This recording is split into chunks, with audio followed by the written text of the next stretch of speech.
اندر جبریل علیہ السلام کو فرمایا، معارج النبوہ کتاب کا حوالہ، کہ جا میرے محبوب کی بارگاہ میں اور جا کے میرا سلام پیش کر اور فرما عرض کر ان کو کہ اللہ رب العزت آپ کو بلا رہا ہے، آپ سے ملاقات کرنا چاہتا ہے۔ جبریل علیہ السلام جاتے ہیں آپ ام ہانی کے گھر، جو کہ ابو طالب کی بیٹی ہیں اور نبی پاک علیہ السلام کی کزن، ان کی ہمشیرہ ہیں۔ ام ہانی کے گھر آرام فرما رہے تھے، جبریل علیہ السلام آئے اور پھر آ کے نبی پاک علیہ السلام کے طلبوں کو بوسہ دیا۔ سبحان اللہ کہیے، اس میں تحقیق بہت ہے لیکن وقت نکل جائے گا۔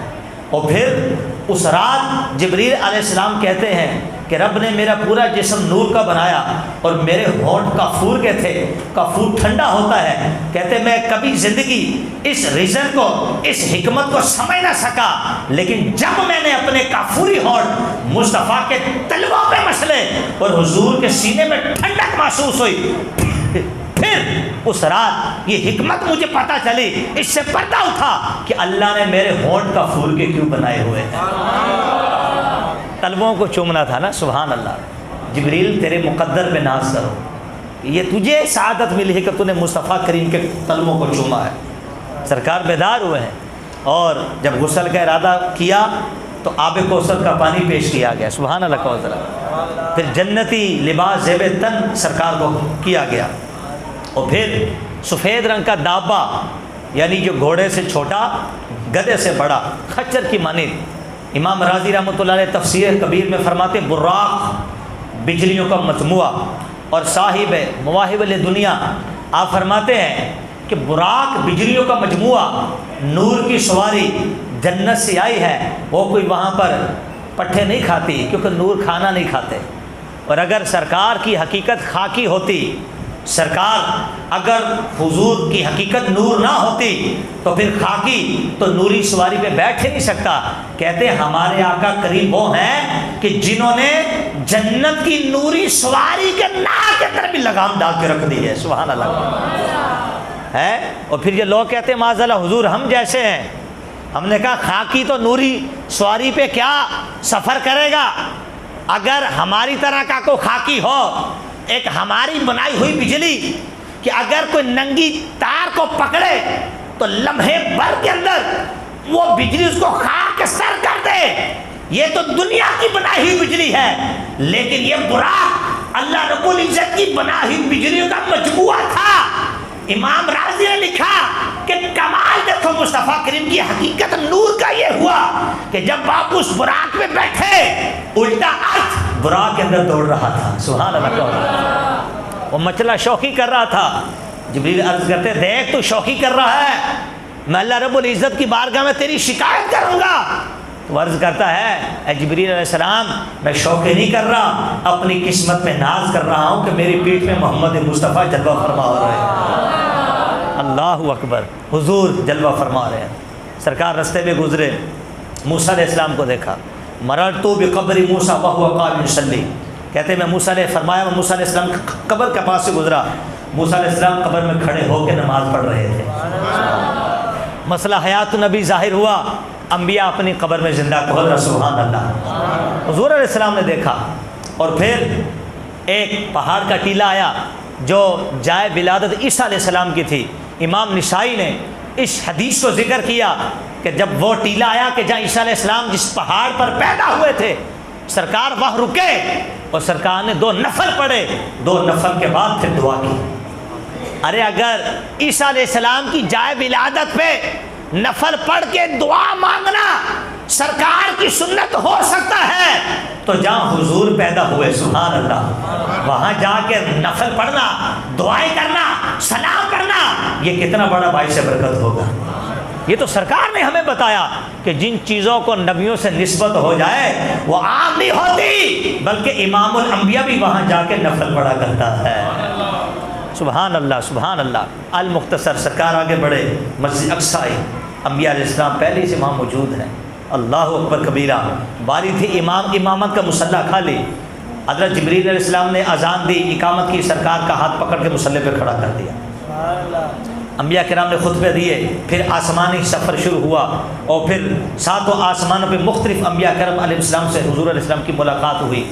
اور پھر پہلے پہ آدم علیہ السلام سے ملاقات ہوئی، پھر دوسرے پہ عیسیٰ اور یحییٰ علیہ السلام سے، پھر حضرت یوسف، حضرت ہارون علیہ السلام، اور پھر اس کے بعد پانچویں موسیٰ علیہ السلام، چھٹے پہ حضرت موسیٰ علیہ السلام، اور ساتھ میں حضرت ابراہیم علیہ السلام. یوں ایک ایک آسمان کے اوپر ملاقاتیں ہوئی. ادھر بھی لوگوں نے اعتراض کیا یہ کیسے ہو سکتا ہے، آسمانوں میں تو کوئی سوراخ ہی نہیں. سبحان اللہ. امام بخاری رحمۃ اللہ نے لکھا کروڑوں سال گزر گئے، آسمانوں پہ دروازے ہیں اور دروازوں کے اندر بڑے بڑے تالے لگے ہوئے ہیں، وہاں فرشتے نگہبانی کرتے ہیں.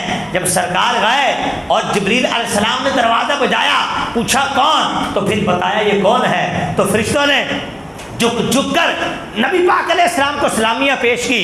فرمایا جن کی خاطر کروڑوں سال گزر گئے، ہم نے تالے لگائے اس لیے تھے کہ ہمارے حبیب گزریں گے، اس لیے کہ یہی آسمانوں کا مالک ہے، یہی چابیاں اسی کے قبضہ قدرت میں ہم نے دے دی ہیں.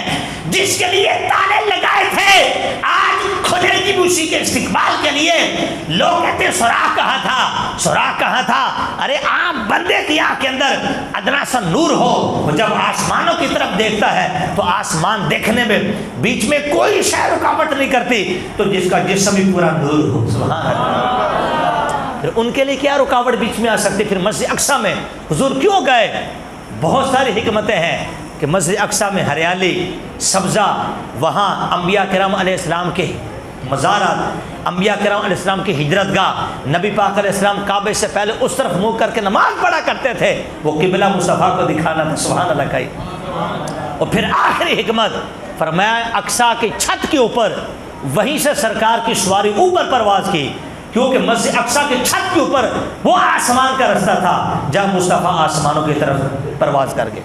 سدرۃ المنتہا، المختصر منتہا آیا سدرۃ المنتہا، جبریل علیہ السلام. حضور نے فرمایا آگے چل، عرض کی آگے نہیں جا سکتا، میری حد آ گئی. لو دنوت ان ملت لحترقت، اگر ایک پورا بھی آگے گیا اللہ کی انوار کی تجلیوں سے جل کے راکھ ہو جاؤں گا. صوفیہ کہتے ہیں، اہل نظر، اہل ذکر، کتاب معارج النبوہ کا حوالہ، کہتے ہیں اگر جبریل علیہ السلام معذوری کا اظہار نہ کرتے اور سرکار کے ساتھ چلے جاتے، اللہ کے انوار کی تجلیاں جبریل علیہ السلام کو جلا نہیں سکتی تھی. کیوں کہ ساتھ رحمت للعالمین خود لے کے جا رہے ہیں. لیکن جہاں عشق کی بازی آئی تو میدان ابو بکر لے گیا. ادھر جبریل علیہ السلام رکے کہ نہیں جاؤں گا، آگے اللہ کے انوار کی تجلیاں جلا کے رکھ کر دے گی. ادھر ابو بکر صدیق مصطفیٰ کے لیے مرنے کے لیے تیار بیٹھا ہے. غار ثور میں حضور آپ نہیں جائیے، اندر بچھو سانپ ہوگا، ڈنگ مارے گا، تکلیف مجھے آئے گی، موت مجھے آئے گی، آپ کو کچھ نہ ہو. عشق کے میدان میں ابو بکر صدیق سب سے آگے نمبر لے گیا. اللہ اکبر کبیرہ. اور پھر ایک روایت آپ نے اور اس میں لکھی معارج النبوہ کے اندر، علامہ کشفی نے کہتے سرکار نے ان کو پکڑا اور ہلکا سا آگے لے کے گئے، ہلکا سا.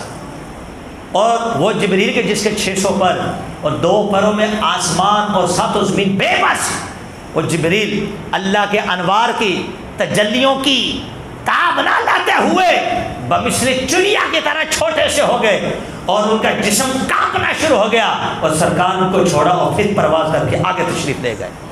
رف رف کے ذریعے، وہ رف رف ایک تخت کی مانند کہ جس کے نور کا حال یہ تھا کہ اس کی نور کی وجہ سے سورج کی روشنی مان پڑ جائے. پھر ایک وہ مقام آیا، حضور فرماتے ناز حریم، پھر آگے ہم خود گئے. سبحان اللہ کو ذرا آئے ہائے، بڑے محمد قریب محمد قریآ سرور ممجد نثار جاؤں. یہ کیا ندا تھی، یہ کیا سماعت ہے، یہ کیا مزے تھے. ادن منی یا محمد، اے میرے محمد قریبا. ادن منی یا احمد، ادن منی یا خیر البریہ، اے مخلوق میں سب سے بہتر، اے میرے احمد، اے میرے محمد قریبا. جب ایک عرش الا سے آگے حبیب خدا پہنچے، اللہ رب العزت نے فرمایا قف یا محمد فإن ربک یصلی، اے میرے محبوب ٹھہر جا، تیرا رب خود تو سلام پڑھتا ہوا تیرے استقبال کے لیے آگے آ رہا ہے. اللہ اکبر کبیرہ، خدا کی قسم، ہائے ہائے ہائے، تیرا رب خود آ رہا ہے. یہی اس کا معنی فکان قاب قوسین او ادنی.